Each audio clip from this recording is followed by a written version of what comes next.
I'm pleased to have here today Dr. Zach Parolin, who is currently a postdoctoral research scientist at our Center on Poverty and Social Policy.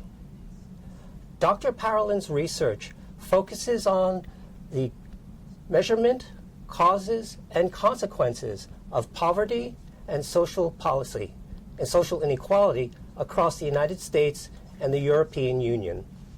In addition to his scholarship, he's also contributed articles to The Atlantic, including one this year that demonstrated how states with large African American populations are using their welfare funds in ways that are worsening, not alleviating, racial differences in child poverty. He received his PhD in socioeconomics from the University of Antwerp and also holds an MSc in comparative social policy from Oxford. We'll be having a discussion for about 20 minutes, and for the last 10 minutes, we'll reserve for questions and answers. So I'm welcoming you to Social Impact Live. Thanks, Richard. Thanks for having me on. I see from your bio that as an undergraduate, you majored in journalism. Right. And I wonder if you could tell me how it is that you went from journalism Sure. into academics, and whether you see any connections between your background in journalism and the work that you're doing now. It's a good question. My route to academia has not been so straightforward. In fact, 5 or 6 years ago, I was working for the Australian Baseball League in Perth, Western Australia, trying to sell baseball tickets to locals who really just didn't care at all about the sport of baseball. And so it was a rewarding opportunity, but I learned at that time that I wanted something a little bit more fulfilling. And so when I was doing my undergraduate work, studying journalism at the University of Missouri, I was also working with an organization that served at-risk and homeless teenagers and youth in the city of Columbia, Missouri. We were working with these homeless youth to help them finish their GED or to have access to social programs, to find job applications that they could apply for. And it kind of came back to me that that's the type of work that I was interested in doing, working to help make life a little bit better for those people who have been dealt a bad hand. And so I decided to enter the social policy world, first in Washington, D.C. for a couple of years, then decided to go back to school and get the master's degree in the United Kingdom, and did a PhD in Belgium, and for the last 5 months I've been happy to be here with the Center on Poverty and Social Policy at Columbia. You asked about the journalism degree. I do think there are some similarities, some commonalities in the day-to-day life of a journalist and the day-to-day life of an academic. We write a lot, both journalists and academics. Okay. We are trying to find answers to questions that have some societal importance, and then trying to communicate those answers to the general public, to inform the public on topics that we think are relevant. And so in that sense, I would say that my journalism degree has not been a total waste of time. There's been some relevance in helping me to prepare for this life in academia. But so you had some hands-on experience with social service programs early on in your career, and hopefully that's something that informed your perspective about these larger policy issues. So.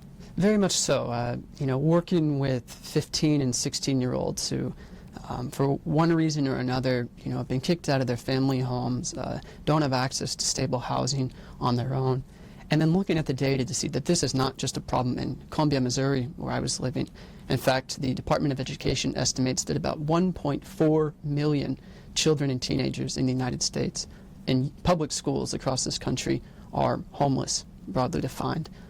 Whether that's on the streets or doubling up with other families, etc., but about 1.4 million. And so looking at those numbers, I realized it's great to do this work on the front line. It's incredibly important. But at that point, I was also trying to think larger. What policies might be important to get that 1.4 million down to zero? And that's the type of research I'm trying to do now. Okay, so maybe you can tell us a little bit about that research, about your work on poverty. I mean, poverty, my understanding or simplistic definition is that people who don't reach or get beyond a certain income level and so on. So, so how should we think about poverty? Yeah, it's a good question. So there's a number of ways we can think about it. We can talk about the measurement of poverty, how we conceptualize it, looking at income data, and you're right, that at its core, it's a shortage of resources relative to some benchmark of needs. And what's interesting, if you look at poverty in the U.S., and we'll talk about this more as we go on, that we have incredibly high rates of poverty, and child poverty in particular, relative to other high-income countries across the European Union, relative to Canada and the United Kingdom. And I think the challenge for us as social workers, as policy people, is to really try to understand why that is. And from my research and from the research of others who have been in this field, you can't get away from the fact that this country does less to invest in its low-income families. It provides less cash support to its low-income families relative to other countries. And TANF, which we'll talk about, is a key example of that. Okay, so let's get to it. TANF, why isn't it working the way it should? Sure. So I guess just to back up first and provide a little bit of context for the viewers who might not be familiar with TANF, it's called Temporary Assistance for Needy Families is the formal name. Many people know it as welfare, and many people conceive of it as a cash-based social assistance program for low-income families. And a couple important things to know about TANF. It was introduced in the mid-1990s as part of President Clinton's plan to end welfare as we know it. And each state, each of the 50 states, gets a big chunk of money from the federal government called the block grant to administer this program. And states don't have to spend this money on cash assistance. In fact, the average state now spends about 22% of its TANF budget on cash support. The rest of the budget is going towards efforts to influence family formation, so to try to discourage single motherhood, to facilitate employment, maybe providing child care assistance or transportation assistance. And then there's a fourth very opaque other category, which I won't talk about now. But the problem with TANF, to come back to your question, is that we see some very strong inequities in how states allocate their TANF resources. So in trying to dive into this research, when I started this paper and thinking about why do some states use their TANF funds to allocate cash assistance more than others? Why are some states spending more of these resources on family formation? It turns out it's not about politics. It's not about whether a Republican or Democrat is in charge. It's not about the number of single parents. It's not about the rate of poverty in the state's GDP. It comes back to race and racial composition in particular. And what you find is that in states with a larger share of black residents, a state is less likely to use those TANF funds on cash assistance for low-income families, more likely to use those funds on efforts to influence family formation. And, of course, these racial inequities in policies then transform into racial inequities in child poverty outcomes. And that's what the second half of the paper focuses on. Okay, so that's a state-by-state kind of difference. Exactly. So can give some examples. In some states, could talk about my home state of Missouri, could talk about state of Georgia, where they're spending roughly 5 to 6% of their total TANF budget on cash assistance for low-income families. And that's not because these states don't have, low levels of poverty. It's the opposite. But instead, they're using these funds to try to discourage women from having children, or trying to encourage them to go and find a partner to be part of a two-parent household. And unfortunately, cash assistance is very different from family formation programs. Cash assistance has a very direct effect on poverty outcomes. Family formation programs don't. And the evidence suggests that they don't even achieve their intended aims, which is to encourage the formation of two-parent families. So when states are taking away these resources that could be used to directly target low-income families, to directly reduce their economic insecurity, and using it for a lot of these other programs, especially when we see these racial inequities in the programs, it leads to racial inequities in child poverty outcomes. So this is I think a somewhat troubling issue, I think, for social workers, because yes, I see the importance of cash assistance and its direct correlation with reducing rates of poverty and the risk of people falling into poverty.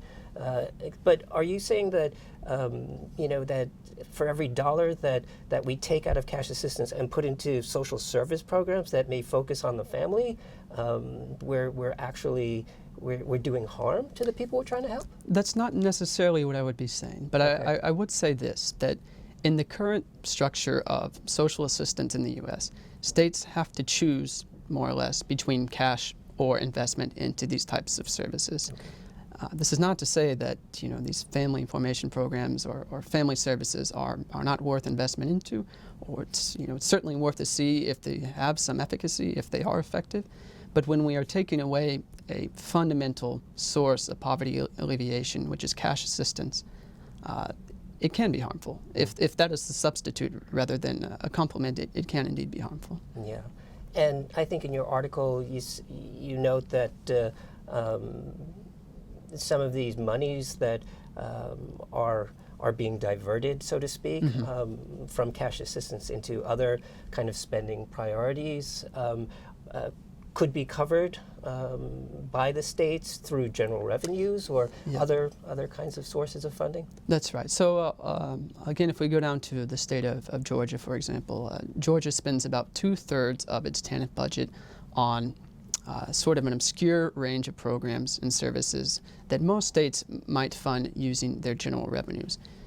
Some examples: foster care assistance, health services for low-income families, but then also some slightly more obscure examples. So in Connecticut, there was a program that was it's called Compulsive Gambler Assistance, focused on gambling addiction. Incredibly important stuff. Right. We shouldn't be investing into these. But the question is, again, are we going to take away from that pool of cash assistance that could be going to help low-income families put food on the table and reallocate that money here? And that's what's happening at the moment. So again, of course we need to invest in foster care and so forth, but the challenge is many states are doing this with their general revenues that they collect from their own taxation. Okay. Some states are now just using these TANF budgets to fill some of those budget holes. Well, I guess at some level this is an indictment of federalism and our entire constitutional system in the United States. I wouldn't go that far. Okay, all right. But you're tying this all to race, and you're saying that this is directly correlated, right, with the percentage of black people in a state, right, raises the likelihood that that money is being diverted from cash assistance into these other spending priorities. So so a state like New York, for example, is the money, I mean, where do we sort of sit on that scale, on that continuum? Sure. So New York, I'm afraid to spit out numbers without double checking that they're accurate, but New York does a little bit better than most states in spending its TANF budget on cash assistance. Okay. The maximum benefit levels, so if you are actually receiving TANF assistance, are a little bit higher here relative to many other states. Right. But of course, we also know that if you're in New York City, the cost of living is also much, much higher than most other localities in the country. New York is a tough case. I'm sure the state and the city are doing a lot, but you'll look at the numbers, and it's just hard not to be appalled. There was a story in the New York Times last year that found about 1 in every 10 students in New York City public schools experiences some type of homelessness throughout the school year. Okay. 1 of every 10. And it's hard to hear that and not think that something more should perhaps be done. Well, the reason I brought up New York was that I was thinking, okay, so if it's not a function of political, right, partisanship, or that doesn't explain these differences in spending priorities, then is it possible to see or cite cases of so-called liberal states, right, with generous social policy programs who are similarly, because they've got a higher proportion of African Americans in their population, moving money into these sort of family formation programs? Sure. So I guess, I mean, yeah, if we talk about success stories or if there are, liberal states doing more, you do see some of that. Again, New York state does a little bit more than other states. California spends a much larger share of its TANF budget on cash assistance relative to other states. But here's the simple fact I would point to. Even if we extend this discussion but beyond TANF, we recognize that states vary in terms of their social and labor market policies, not only in terms of cash assistance, but in terms of minimum wages, in terms of state supplements to the Earned Income Tax Credit, Medicaid expansion, child care, education, and housing, and so on. Some states are more generous, some states are less generous, and the simple fact is that more often than not, low-income families of color tend to find themselves in the states that have less generous social and labor market policies. Now, that's not to say that race or racism is a cause of all of these state differences. I do find that that's important with respect to TANF, but when we talk about social outcomes, when we talk about racial differences in child poverty rates, for example, if we believe that policy is important in shaping outcomes, then we have to believe that the state-level differences and the racial inequities in particular across states in these differences matter when we talk about racial differences in economic opportunity. Okay, so they matter, but are they a primary force, you think, or are you arguing that? Sure, I've done research on TANF, and so I want to be careful, extending too far beyond that and making larger claims. But I think if you look at the evidence, there's no doubt that inequities in these policies across state lines play a huge role in shaping economic opportunity. Not only today, but if we look historically at housing policy, for example, and the redlining that's occurred, these are policies that have been put in place that have led to certain segmentation of where people, what types of neighborhoods people grow up in. And this, we know as fact, has huge repercussions for chances that a child will go on and get a decent job and earn more than his or her parents. So yes, absolutely, these policies matter and must be part of our considerations. Yeah, and it's important that we look at policy and perhaps the unintended consequences of policy in order to think about what we need to do better in the future. Absolutely.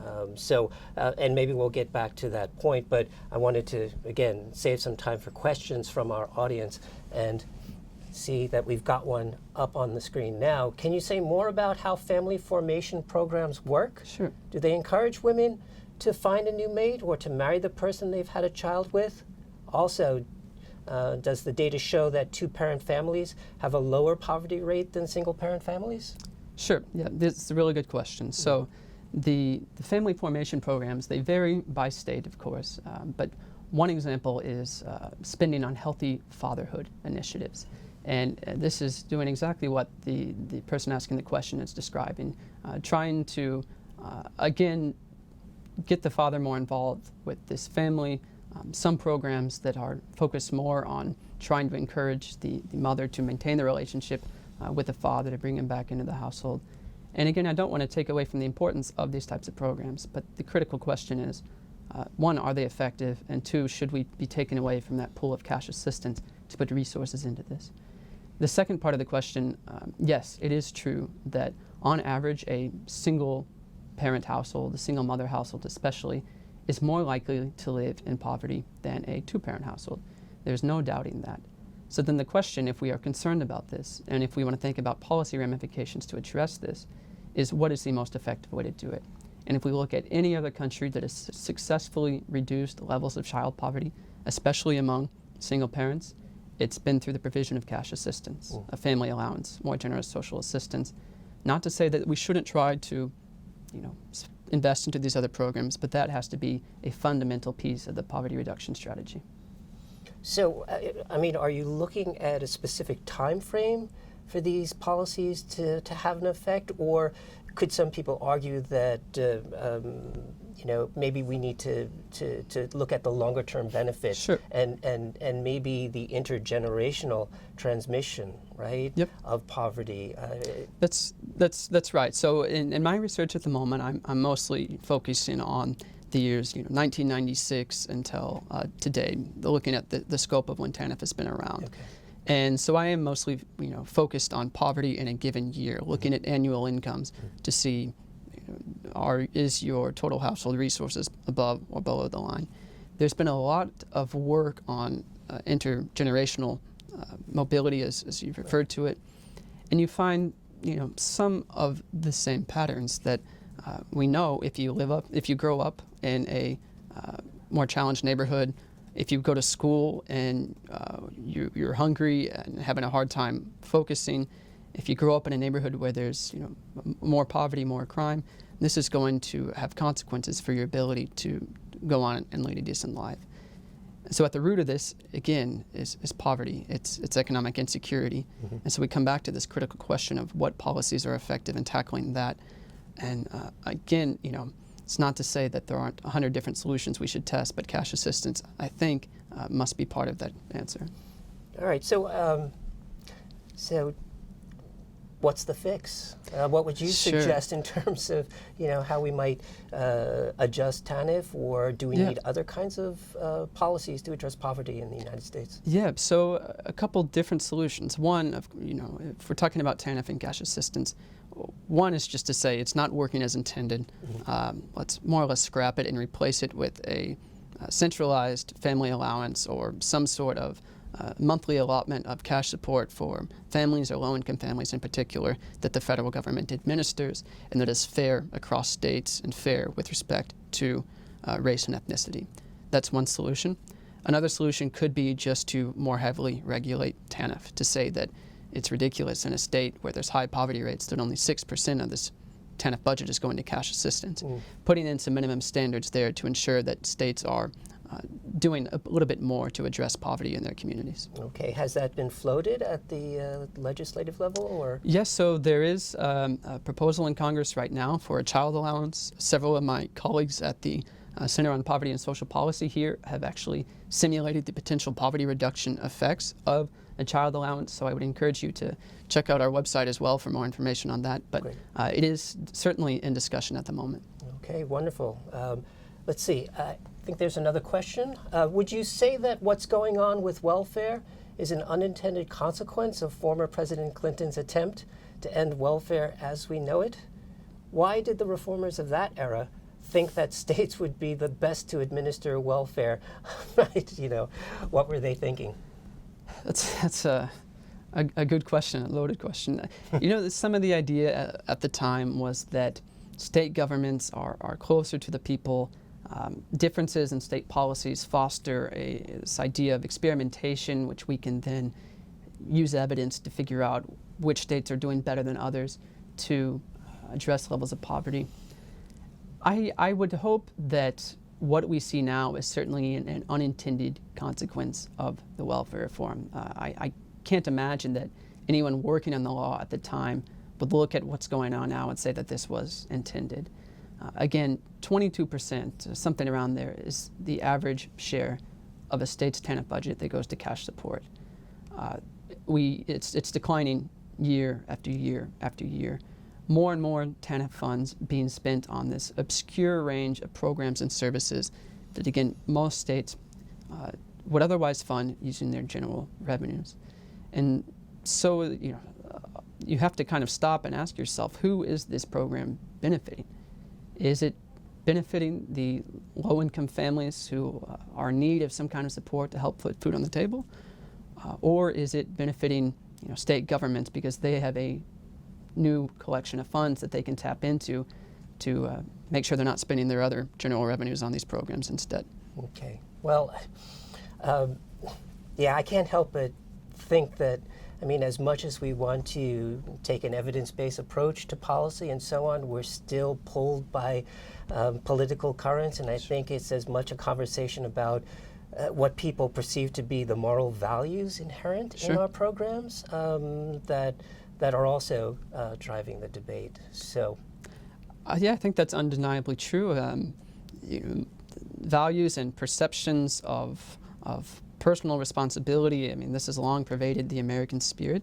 Right. But again, you have to look at the data and see, why is it that so many people are resistant to more cash assistance spending? And you can't get away from the fact that racialized perceptions of who is receiving the social assistance benefits are a strong part of this story. So of course, we all advocate for personal responsibility and taking ownership of your situation, but we also need to recognize that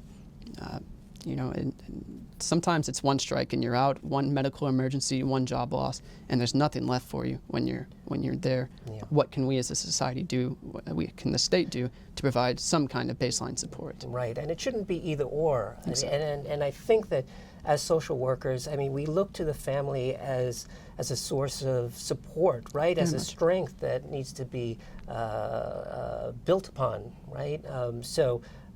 Why can't we combine the two approaches, Sure. right? So, and takes us to our, I think, last question. Is there a role for social workers in this issue? What can social workers do to make sure TANF funds are properly used in their states? It's a great question. I don't have a great answer for it, but I'll do my best. Social workers are very much on the front line. They're very much working with a lot of these individuals who are perhaps applying for cash support. And so I guess one basic thing, social workers already know this, but it's helpful just for low-income families to know that these programs exist. There's some great ethnographic research from Kathy Eden and Luke Schaefer who find that a lot of low-income families just don't even know the program exists anymore. Right. They think that cash assistance is gone and dead. And sadly, that's almost accurate, but it's not true. I mean, many of these families could, if they knew about it and maybe had a little support in navigating the paperwork and the bureaucracy involved, could have access to social assistance. So social workers, again, know that and are on the front line of that issue. What can they do to make sure TANF funds are being used properly? That's the challenge for all of us, I guess. And I don't have a great answer other than doing what you find appropriate to engage with policymakers, to engage with the state legislature, to engage with the governor in your state, and to try to express your concerns one way or another and let the state know that it's important for you to see that this program is being used as it was originally intended, and that's to reduce levels of poverty in the United States. Okay, that sounds like a great program for all of us to follow. So thank you. Thank you, Richard. Yeah. Well, that concludes today's episode. We'll be joined next week by Sophie Levesque, the School of Social Work librarian, to discuss her work with the #DisruptWikipedia campaign. So until then, thanks very much. Goodbye.